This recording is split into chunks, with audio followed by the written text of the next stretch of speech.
আজ করে নেব সমুদ্র বা গঙ্গার মোরলা মাছের পকোড়া।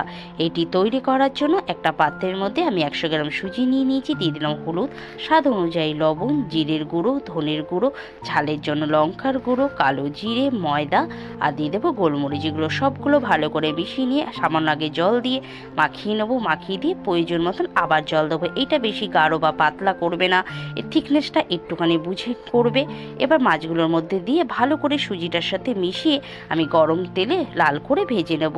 যখন মাছগুলো সুজিটার সাথে মেশাবে যেন সুজিটা মাছের গায়ে লেগে অবশ্যই যেন থাকে। এবার আমার এক পিঠ হয়ে গেছে, উল্টে নিয়ে আর এক পিঠও ভেজে নিয়ে আমি এগুলোকে তুলে নিচ্ছি। আরও কিছু মাছ আছে সেম প্রসেসে আমি লাল করে ভেজে তুলে নেব। এই রেসিপিটা না ডালের পাতে বা শুধু কেউ যদি মনে করো সন্ধ্যের টিফিনের জন্য পারফেক্ট একটা রেসিপি। তোমরা বাড়িতে অবশ্যই ট্রাই করবে আর আমাকে জানাবে কেমন হয়েছে। Thank you so much.